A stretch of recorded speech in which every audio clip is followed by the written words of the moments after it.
Hello বন্ধুরা, good morning. আমি আমার নেক্সট ভিডিও নিয়ে চলে এলাম। আজকে আমরা আগের দিন যেখানে ভিডিওটা শেষ করেছিলাম তারপর থেকেই শুরু করব। তার আগে একটু বলে নিই, যারা নতুন ভিডিও দেখছেন তাদের বোঝার জন্য যে আমি এখানে কেন ভিডিও করছি হঠাৎ করে বেঙ্গলিতে। তো বেসিক্যালি আমি একজন আমার মেন প্রফেশন ছাড়াও আমি একজন as a mutual fund distributor কাজ করি এবং আমার এমপি রেজিস্ট্রেশন নাম্বার রয়েছে, এআরএন নাম্বার রয়েছে। I am authorize to distribute the mutual fund.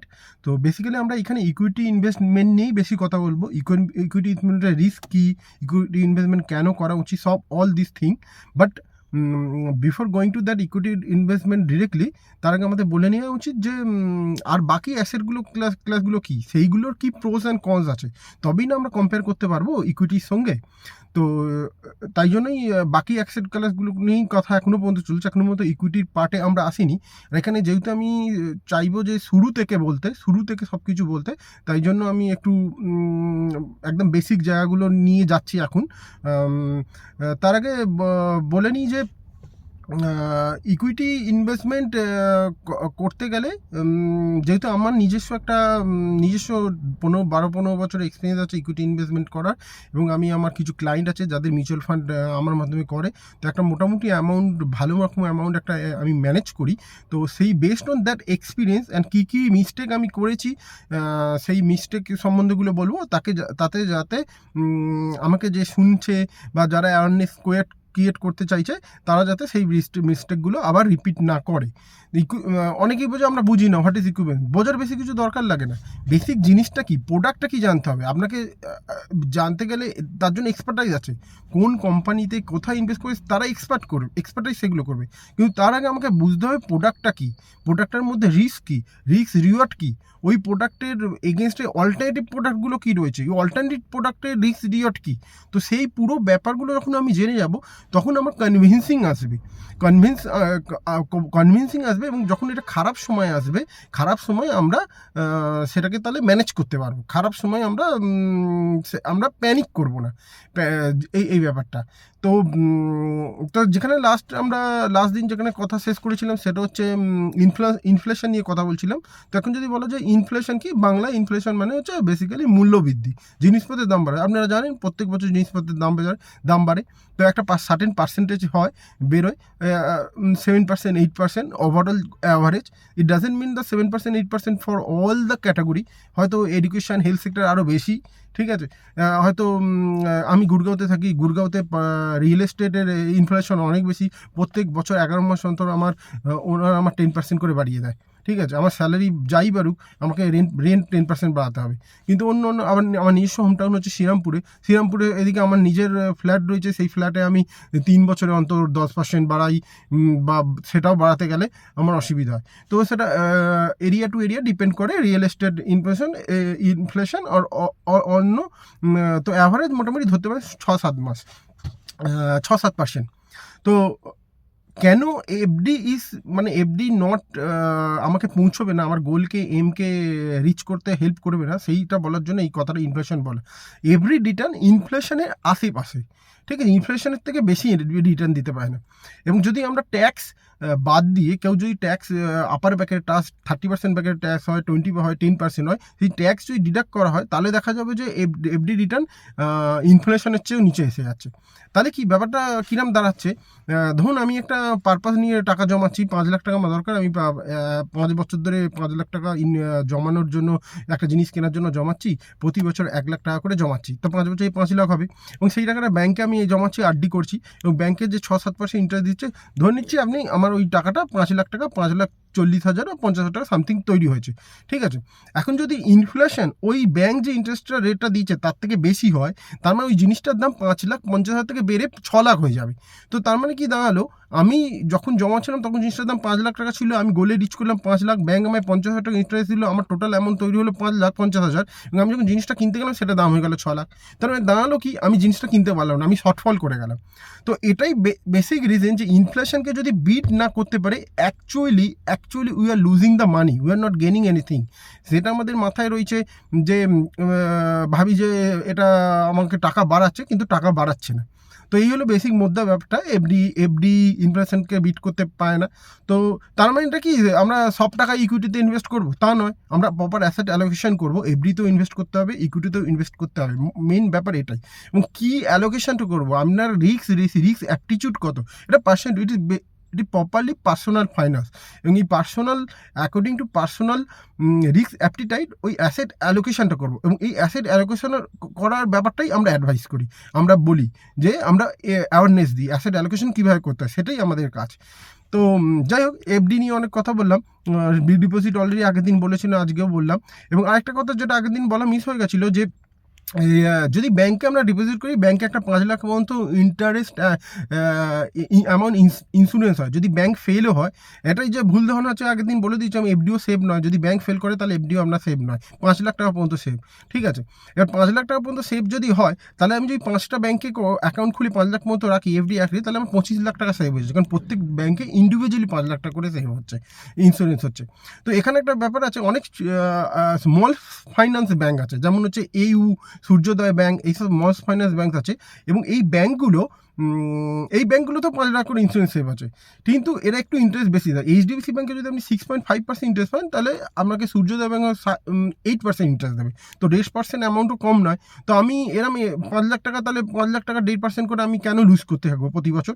তো আমরা এটাও করতে পারি, সূর্যোদয় স্মল ফাইন্যান্স ব্যাংকেও 5 লাখ পর্যন্ত ডিপোজিট করতে পারি, তাহলে বেটার ইন্টারেস্ট পাবো। আর হাউ যদি কোনো কারণে যদি সেই ব্যাংকটা ডুবে যায়, এমনিতে চান্সেস খুব কম, যদি ডুবে যায়, দ্যাট কেস আমি টাকাটা রিকভার করে নিতে পারবো আমার অ্যাজ এ ইন্স্যুরেন্স, ঠিক আছে। তো আমি একটা এখন বলতে পারেন যে এইসব ব্যাংকে কী করে ইনভেস্ট করতে পারবো। তো আমি জেড ফান্ডস নামে একটা ডিস্ট্রিবিউটারশিপের সঙ্গে যুক্ত আছি, আমার এমপি রেজিস্টার, যেহেতু আমি মিউচুয়াল ফান্ড, তো ওদের প্ল্যাটফর্মে আমি ডাইরেক্ট যে কোনো এএমসির সঙ্গেও কাজ করতে পারি, কিন্তু আমি ক্লায়েন্টকে better exposure and better platform experience দেওয়ার জন্য একটা ন্যাশনাল লেভেল ডিস্ট্রিবিউটার কোম্পানির সঙ্গে যুক্ত আছি, জেড ফান্ডস। আপনি সার্চ মেরে দেখতে পারেন, ওদের অনেক ইউটিউব ভিডিও আছে বা আরও কিছু আছে।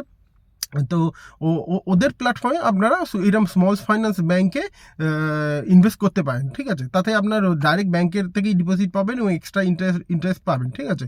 তো এই আরও অনেক উপায় আছে, আপনি সার্চ করে দেখতে পারেন, কিন্তু আমার তো দিয়ে করলে আমি জেড ফান্ডস দিয়ে করাতে পারি, ঠিক আছে। তো এখন যাই হোক, মূল টপিকে ফিরে আসি। তো ডিপোজিট নিয়ে কথা বলা হয়ে গেল, এবার আমরা কথা বলবো গোল্ড নিয়ে। গোল্ডে ইনভেস্ট করা উচিত কি উচিত নয়, এবং করলে কী মেথডে করা উচিত। সবার প্রথমেই মনে হয় আমরা যে অবশ্যই গোল্ডে ইনভেস্ট করা উচিত। এটা এদের হেজিং কাজ করে। হেজিং কি একটু পরে বলছি, হেজিং ব্যাপারটা কি, তার আগে বলে দিই গোল্ড কী মোডে গোল্ডে ইনভেস্ট করা যায়। সবার গোল্ডে শুনেই প্রথম মাথায় আসে যে গোল্ড অর্নামেন্ট, ঠিক আছে। কিন্তু গোল্ড অর্নামেন্ট আমাকে মাথায় রাখতে হবে, gold ornament is not the investment, it is the consumption, মানে আমরা কনজিউম করি। কারণ ইনভেস্টমেন্ট মানে এমন একটা জিনিস, যে জিনিসটা আমি ইনভেস্ট করলাম প্রপারলি, ইনভেস্টমেন্ট পারপাস, ওটা যখন গ্রো করবে আমার প্রয়োজনে, ওটা থেকে আমি সেই রিকভারি করতে পারি, ওই টাকাটা আমি পেতে পারি। কিন্তু অর্নামেন্ট যেটা আপনারা কেনেন বা আমরা কিনি, সেই অর্নামেন্টটা বেসিক্যালি আমরা বিক্রি করতে যাই না, খুব খারাপ, এবং আমি চাই না এমন কোনো খারাপ সিচুয়েশন বেসিক্যালি আমরা বিক্রি করার উদ্দেশ্য নিয়ে যাই না। আপনি 20,000 টাকা, আজ থেকে যদি 10 বছর আগে কেনেন, 25,000 টাকা 10 গ্রাম গোল্ডের দাম ছিল, সেই গোল্ড কিনেছেন, আপনি কি এই উদ্দেশ্য নিয়ে করেছেন যদি আজকে 1,25,000 হয়ে গেছে বেচে দেবো? এই উদ্দেশ্য, আমাদের উদ্দেশ্য বেচা নয়। তখন আমরা যখন কোনো কিছু সেল করার উদ্দেশ্য নিয়ে ইনভেস্ট করি না, তখন সেটা ইনভেস্টমেন্ট হয় না, সেটা কনজামশান হয়। কিন্তু আমি যদি এটা গোল্ডের অন্য মিডিয়ামগুলোতে করি, তাহলে সেটা আমরা বেচতে হয়, কারণ আমার উদ্দেশ্য হচ্ছে বাড়লে আমার প্রয়োজনে আমি বিক্রি করে দেবো। তো এবার বলা যেতে পারে যে gold consumption is better than any other luxury consumption. Like আপনি যদি কার কেনেন বা একটা এক্সপেন্সিভ মোবাইল কেনেন, সেইটা যে কনজামশন হচ্ছে, তার থেকে গোল্ড কনজামশন হচ্ছে অনেক বেটার, কারণ গোল্ডের ভ্যালু অ্যাপ্রিসিয়েট হবে। আপনার প্রয়োজন পড়লে ওটা বিক্রি করলে, আপনার যদি কখনো মনে হয় এরকম সিচুয়েশান আছে বিক্রি করার প্রয়োজন হয়, তাহলে সেটা অ্যাপ্রিসিয়েটেড ভ্যালু পাবেন। কিন্তু কার বা মোবাইল বা অন্য কিছু, সেগুলো ডেপ্রিসিয়েটিং অ্যাসেট, সেগুলো বিক্রি করলে সেরকম পাওয়া যাবে না, সেগুলো আপনার ভ্যালু অ্যাপ্রিসিয়েট হবে না। তো সেই জন্য gold is better consumption, but investment purpose gold ornament is not the right product to invest in gold investment. তো কী কী গোল্ড অর্নামেন্ট বলে দিলাম, ঠিক আছে। সবার লাগে কনজামশন হিসাবে ওটাকে ধরবেন, গোল্ড অর্নামেন্টকে ওর মধ্যে ধরবেন না যে আপনার অ্যাসেট ধরা যেতে পারে, কিন্তু ইনভেস্টমেন্ট হিসাবে ধরবেন না। এবার পয়েন্ট আছে, যদি গোল্ড ইনভেস্ট করতে হয় তাহলে কোথায় করব।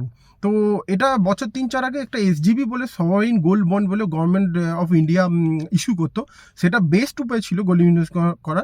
তার কারণ হচ্ছে গোল্ডের যে ওটা 5 বছর এবং 8 বছরের ম্যাচিউরের ছিল, ম্যাচিউরের টাইম ফ্রেম ছিল, এবং বেশ ওই সময় ধরুন যে গোল্ড রেট চলছে সেই রেটে গভর্নমেন্ট অফ ইন্ডিয়া ওটা বন্ডটা ইস্যু করবে। ধরুন আজকে গোল্ডের দাম চলছে 1,25,000 টাকা পার 10 গ্রাম। সো ওটা পার 1 গ্রাম হিসাবে করা হতো, তার মানে 12,500 টাকা পার গ্রাম হিসাবে ওটা ইস্যু করবে, এবং 5 বছর বাদে যদি দাম হয়ে যায় 20,000 টাকা, তা 20,000 টাকা করে আপনি রিটার্ন পাবেন। তো গোল্ডের যেভাবে অ্যাপ্রিসিয়েট করবে সেইভাবে ভ্যালুটা অ্যাপ্রিসিয়েট করবে এসজিবিতে। অ্যান্ড সবচেয়ে ইম্পর্টেন্ট ব্যাপার ছিল সেটাই কি 2.5% আপনি একটা কুপন রেট পাবেন, মানে ইন্টারেস্টও পাবেন, মানে গোল্ডের প্রাইস অ্যাপ্রিসিয়েশনের সঙ্গে সঙ্গে ইয়ারলি একটা 2.5% এক্সট্রা ইনকাম পাবেন। এইটা এসজিবিতে সবচেয়ে ভালো সুবিধা ছিল, কিন্তু এসজিবি এখন বন্ধ করে দিয়েছে, কারণ রিসেন্টলি এসজিবি চালু হওয়ার পর থেকে গোল্ডের প্রাইস যেভাবে অ্যাব্রাপ্টলি হাইক হয়েছে, তো গভর্নমেন্ট ইন্ডিয়ার পক্ষে অ্যাকচুয়ালি প্রচুর লস হচ্ছে ওই কেসটায়, তাই জন্য বছর 2-3 আগেই ওইটা অলরেডি বন্ধ করে দিয়েছে। তো সেক্ষেত্রে ওই অপশানটা নেই। আমি প্রত্যেক এসজিবিতে কিছু করে ইনভেস্ট করেছিলাম, এবং এগুলো যথেষ্ট ভালো অ্যাপ্রিসিয়েট হয়েছে, কিন্তু এখন আমার কাছে অন্য কোনো অপশান নেই। আমি তখন এই জন্য অন্য অপশানগুলো কী আছে বলছি। তো অন্য অপশান হচ্ছে বেস্ট হচ্ছে গোল্ড মিউচুয়াল ফান্ড একটা, আর আরেকটা হচ্ছে গোল্ড বিজ ETF, exchange traded fund. Gold ETF হচ্ছে বেস্ট উপায়। এখন আপনার অনেক ছোটো অ্যামাউন্টেও আপনি করতে পারেন, আপনার 1,000 টাকা 5,000 টাকা যা হোক কেমন করতে পারেন, রেগুলারলি করতে পারেন। এবং ইটিএফ হচ্ছে গোল্ড ইটিএফ হচ্ছে এক্সচেঞ্জের বিক্রি হয়, এক্সচেঞ্জ থেকে যদি আপনার কোনো ট্রেডিং ডিম্যাট অ্যাকাউন্ট থাকে, ট্রেডিং অ্যাকাউন্ট থাকে, তার মাধ্যমে আপনি গোল্ড বিজ নিপ্পন এটিএম গোল্ড বিজ ওটা কিনবেন, এবং গোল্ডের যা প্রাইস অ্যাপ্রিসিয়েট হবে ওটার মধ্যে সেটা রিফ্লেক্ট হবে। তো এখন যদি বলা যায় কত পার্সেন্ট অ্যালোকেট করা উচিত, আমি বলবো গোল্ডে ইনভেস্ট করার জন্য 10 to 15%, 20% অবধি ম্যাক্স করা যেতে পারে। তো কোনো ব্যাপার ভালো নয়, কিন্তু মাথায় রাখতে হবে ওটা সিস্টেমেটিক ওয়েতে হতে হবে। এখন হঠাৎ গোল্ডের দাম বেড়ে গেছে, সবাই গিয়ে গোল্ডে ইনভেস্ট করতে শুরু করে দিচ্ছে, সেরকম কিছু লাভ হবে না। কারণ হচ্ছে এখন অ্যাসেটটা অলরেডি অনেক উপরের দিকে চলে গেছে, এবং প্রত্যেকটা অ্যাসেট ক্লাসে একটা অ্যাভারেজ রিটার্ন থাকে, এবং আলটিমেটলি সেই অ্যাভারেজ রিটার্নের আশেপাশেই লং টার্মেও রিটার্ন দেয়। তো কোনো 2 বছর 3 বছর যদি দেখেন যে 2-3 বছর ধরে হাই রিটার্ন দিয়েছে, তো it is inevitable that return of the upcoming year will be low. সেবার কবে থেকে হবে বলা যাচ্ছে না, কিন্তু আলটিমেটলি ওকে ওর নিজের যে বেস লাইন আছে ও অ্যাভারেজ রিটার্নের দিকে আসতেই হবে ওকে। তো এটাই হচ্ছে মূল ফান্ডা। তো আপনি এসআইপি মানে সিস্টেমেটিক ইনভেস্টমেন্ট প্ল্যান প্রত্যেক মাসে অল্প অল্প করে আপনি অ্যালোকেট করতে পারেন, 10 to 20% করতে পারেন, ঠিক আছে। আরেকটা কথা বলেছিলাম শুরুতে hedging, gold fund gold as a hedging কাজ করে। তো হেজিং কাজ করে মানে ব্যাপারটা হচ্ছে কি, হেজিং কি মানে, আমি যদি equity is the volatile asset, volatile মানে কি আপ ডাউন করে, দাম খুব আপ ডাউন করে, ঠিক আছে, সেটাকেই রিস্ক বলা হয়। তো যখন ইকুইটি খারাপ পারফর্ম করে, বা এবং ইকুইটি খারাপ পারফর্ম কখন করে, যখন কোনো আনসার্টেনিটি থাকে। আনসার্টেনিটি মানে কি, পলিটিক্যাল আনসার্টেনিটি, ওয়ার্ল্ডে কোনো যুদ্ধ লেগেছে কোথাও, বা বিজনেস, বিভিন্ন ধরনের আনসার্টেনিটি যখন থাকে, তখন ইকুইটি মার্কেট অ্যাকচুয়ালি পারফর্ম খারাপ করে, এবং সেই সময় মানুষ গোল্ডের বেশি ঝুঁকে যায়, গোল্ড পারফরমেন্স ভালো করে। তো সেই ক্ষেত্রে এটা একটা ইকুইটি এগেনস্ট একটা হেজিং হিসাবে কাজ করে। ইকুইটি খারাপ করলে গোল্ড ভালো করে, তো আপনার পোর্টফোলিওতে একটা ব্যালেন্স তৈরি করে।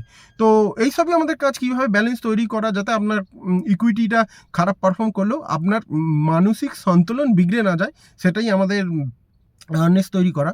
তো গোল্ড দুটো ব্যাপার বললাম, ফিক্সড ডিপোজিট বলে দিলাম, গোল্ড বলে দিলাম। এবার আসছি রিয়েল এস্টেট। তো রিয়েল এস্টেট আমি বলবো রিয়েল এস্টেট প্রত্যেকেরই একটা নিজস্ব বাড়ি থাকা উচিত। যদি এখানে অনেকে আর্গুমেন্ট হয় যে রিয়েল এস্টেট অ্যাকচুয়ালি ইনভেস্টমেন্ট করা অতটা ফ্রুটফুল না, খুব কমই জায়গা আছে ভারতবর্ষে যেটা রিয়েল এস্টেটের রিটার্ন খুব বেশি ভালো দেয়, ঠিক আছে। গুরগাঁওতে এখন লাস্ট 10 বছর খুব ভালো রিটার্ন দিয়েছে, ঠিক আছে। এখন খুব হাই প্রাইস চলছে, ঠিক আছে। তো কিরম তো ভবিষ্যতে কিরম দেবে বলা মুশকিল। তো কিন্তু আমি যদি দেখি, আমার নিজের শ্রীরামপুরে একটা ফ্ল্যাট আছে, এবং সেই ফ্ল্যাটটা অলরেডি 10 বছর হয়ে গেছে, ওটা আমার রেন্টাল ইনকাম আসছে, ঠিক আছে। এবং রেন্টাল ইনকাম কখনোই আমার নর্মাল যে ডিপোজিট 7% 8% ওই ইল্ডকে বিট করতে পারে না। তো রেন্টাল ইনকাম যখন 4-5% আসছে এবং ওর যদি অ্যাপ্রিসিয়েট অতটা ভালো না হয়, তাহলে অ্যাজ এ ইনভেস্টমেন্ট ওটা খুব ভালো অপশান নয়, ঠিক আছে? তো বাড়ি, তো রেন্টাল ইনকাম আপনি যদি যদি ধরুন 50 লাখ টাকা দিয়ে একটা ফ্ল্যাট কেনেন, ওই 50 লাখ টাকার এগেনস্টে যে আপনার ফ্ল্যাটটা যদি 10-12 যত টাকা রেন্ট দেবে, আপনি সেই তার থেকে ব্যাংকে রাখলে অনেক বেশি ইন্টারেস্ট পাবেন। তো সেক্ষেত্রে real estate is not good option to get the good return. আরেকটা জিনিস ব্যাপার আছে, ওটা টিকিট সাইজ অনেক বড়, আপনি তো ছোট করে কিনতে পারবেন না এবং বেচতেও পারবেন না। ছোট কিনতে পারবেন না, ছোট বেচতেও পারবেন না। ধরুন আপনার আজকে 50 লাখ টাকা দিয়ে একটা ফ্ল্যাট কিনেছেন এবং আপনার মনে হচ্ছে 10 লাখ টাকা প্রয়োজন, আপনি কি বেচতে পারবেন? ফ্ল্যাটের একটা ঘর বেচতে পারবেন না, তার মানে কি আপনাকে পুরোটা বেচতে হবে। তো এই একটা ব্যাপার রয়েছে। দ্বিতীয় আরেকটা ব্যাপার যেটা রয়েছে রিয়েল এস্টেটে, যে কেনার সময় ধরুন আপনার মনে হচ্ছে যে কেনার সময় একরকম দাম, বেচার সময় একরকম দাম। কিরম ব্যাপারটা হয়েছে, ধরুন আজকে একটা ফ্ল্যাট আপনি যাচ্ছেন যে দেখছেন 4,000 টাকা স্কোয়ার ফিট, আপনি খুঁজছেন কোথাও পাচ্ছেন না 4,000 নিচে, 4,000 নিচের স্কোয়ার ফিট। আর 5 বছর আগে হয়তো কেউ একজন কিনেছে 3,000 টাকা স্কোয়ার ফিট, তখন আপনার মনে হচ্ছে যে বাহ ভালো, তো 5 বছরে 1,000 টাকা করে স্কোয়ার ফিটে, আমি একটা অ্যাভারেজ নাম বলছি, 1,000 টাকা করে স্কোয়ার ফিটে অ্যাপ্রিসিয়েশন হয়েছে, ঠিক আছে? কিন্তু আপনি যদি যে 3,000 টাকা দিয়ে কিনেছে 4,000 টাকার নতুন ফ্ল্যাট কিনতে যাচ্ছেন, তাকে বেচতে বলুন তো 4,000 টাকা দিয়ে খদ্দের পাবে কিনা, কাস্টমার পাবে কিনা? সেই 4,000 টাকা কাস্টমার পাবে না, বেচতে গিয়ে দেখবে কাস্টমার নেই, অ্যাভেলেবেল নেই। তো কেনার সময় একরকম দাম, বেচার সময় একরকম দাম। তো রিয়েল এস্টেট তখনই তো, যদি আপনি শুরু থেকে আপনার যদি কর্পাস অত বড় না হয়, ছোট কর্পাস হয়, তাহলে রিয়েল এস্টেট ইনভেস্ট করাই উচিত নয়। রিয়েল এস্টেট ইনভেস্ট তখনই হবে যখন আপনার কাছে একটা হ্যান্ডসাম কর্পাস হয়ে গেছে, ধরুন অনেক কর্পাস হয়ে গেছে, সেটাকে ডাইভার্সিফিকেশন করার জন্য কিছু পোর্শন অ্যামাউন্ট, আপনার 20% অ্যামাউন্ট আপনাকে রিয়েল এস্টেট রাখলে তাহলে আপনার ডাইভার্সিফিকেশন তখন। কিন্তু আপনার কাছে যদি একটা হিউজ অ্যামাউন্ট মানে it is more than 2, 3, 4, 5 crore, আমি এইরকম বলছি কারণ রিয়েল এস্টেট আজকের দিনে 50 লাখ 1 করোড় নিচে রিয়েল এস্টেট হয় না। তো আপনি যদি 10% অ্যালোকেট করতে থাকেন, তার মানে 10 করোড় আপনার কর্পাস হতে হবে, তবে আপনি 10% অ্যালোকেট করতে পারবেন। তো ওই লেভেলে যদি না পৌঁছয়, তাহলে রিয়েল এস্টেট ডাইভার্সিফিকেশন করার জন্য রিয়েল এস্টেট করার কোনো প্রয়োজন নেই। রিয়েল এস্টেট, হ্যাঁ, এবার যদি অনেক রেন্টে থাকা উচিত না ওন করা উচিত, ঠিক আছে? এখানেও একটা পয়েন্ট আছে যে আপনি যদি রেন্টে থাকেন, ডেফিনেটলি আপনি যদি বাড়িতে একটা ফ্ল্যাট ওন করেছেন, তার ইএমআই দিচ্ছেন, আর তার বদলে আপনি যদি রেন্টে থাকেন এবং ইএমআই যে দিচ্ছেন, ধরুন আপনি একটা ফ্ল্যাট কিনে 50 লাখ টাকা দিয়ে ইএমআই দিচ্ছেন 30,000 টাকা, তো তার বদলে যদি আপনি সেম ফ্ল্যাট আপনি 20,000 টাকায় রেন্টে পেয়ে যাবেন এবং 10,000 টাকা করে যদি আপনি মিউচুয়াল ফান্ডে এসআইপি করতে যাবেন, তাহলে আজ থেকে 20 বছর বাদে দেখতে পাবেন যে ফ্ল্যাটের দাম অ্যাপ্রিসিয়েট যে হয়েছে আর আপনার মিউচুয়াল ফান্ড অনেক বেশি অ্যাপ্রিসিয়েট হয়েছে, সেই সময় আপনি নতুন ফ্ল্যাট কিনতে পারেন, ঠিক আছে? তো এই হচ্ছে ম্যাথামেটিক্স দিকটা। এই দিক থেকেও যে ইএমআই দিয়ে রেন্ট করা যায়, কিন্তু অনেকের মনে হয় নিজস্ব বাড়ি থাকা উচিত, স্বপ্ন আছে, ঋণ আছে, তো কেউ যদি কনজিউম করার জন্য করে, থাকার জন্য করে, তাও ঠিক আছে, এটা যে যার পার্সোনাল ব্যক্তিগত ব্যাপার, তার কিসে শান্তি আছে, কিসে ভালো লাগছে, সেই বেসড অন দ্যাট সে ওই ডিসিশনটা নেবে যে ইএমআই চালাবে না ইএমআইয়ের বদলে চালিয়ে এসআইপি করে ও আরও মজবুত করবে। সেই ব্যাপারে আমি কোনো কথা বলতে চাইছি না। বেসিক্যালি সব কিছু তো আর ম্যাথামেটিক্স দিয়ে হয় না, সব কিছু তো আর এক্সেল সিটে হয় না, এর কারণে অনেক কিছু ইমোশনাল ইনভলভমেন্ট থাকে সেটা। কিন্তু যদি থাকার পারপাস না হয়, শুধু ইনভেস্টমেন্টের পারপাস হয়, তাহলে there is no point to invest in real estate. এটা আমি আগের দিন বলেছিলাম। প্রথম আমি ভুল করেছিলাম যে যখনই আমি এলআইসি যে কোনো ইন্স্যুরেন্স প্রোডাক্ট ইনভেস্ট করে, এটা একটা ভুল থাকে মানুষের, ইন্স্যুরেন্স প্রোডাক্ট ইনভেস্ট করে, ইন্স্যুরেন্স না আপনার ইনভেস্টমেন্ট পারপাস সলভ করে, না আপনার যদি কোনো আনফর্চুনেট সিচুয়েশান ঘটে, না আপনার ফ্যামিলিকে সিকিউর করে ইন্স্যুরেন্স করে। তেমনি রিয়েল এস্টেটেও আমি একটা ভুল করে একটা ফ্ল্যাট কিনেছিলাম, তো যদিও আমার ওটা থেকে রেন্টাল ইনকাম আসে, কিন্তু that is my mistake, because that was my second investment. তো আমার নিজস্ব বাড়ি আছে, আমার রিয়েল এস্টেট মানে ফ্ল্যাটে ইনভেস্টমেন্ট পারপাস ছিল, তো রিটার্ন ওর বদলে যদি আমি মিউচুয়াল ফান্ডে ইনভেস্ট করতাম, তাহলে অনেক বেশি আজকের দিনে রিটার্ন পেতাম। তো এই হচ্ছে ব্যাপারটা। তো বেসিক্যালি ভিডিওটা এখানে শেষ করব। আশা করি পরের দিন আমি ইকুইটি নিয়ে কথা বলতে শুরু করব। অলরেডি আগে যে ইকুইটি ছাড়া যে অ্যাসেট ক্লাসগুলো আছে সব বলে দিয়েছি, এফডি, রিয়েল এস্টেট, গোল্ড কোথায় করা যায়, কীভাবে করা যায়, করা উচিত কী করা উচিত নয়। তো নেক্সট দিন ইকুইটি একদম শুরু থেকে শুরু, কী করে ইকুইটি, কী ব্যাপার, কী করে তার ভ্যালুয়েশন করা হয়, এইসব পুরো ব্যাপার বলবো। তো আজকে এইটুকুই থাক, আর ধন্যবাদ। আশা করি ভালো লাগছে। এখানে ক্লোজ করলাম।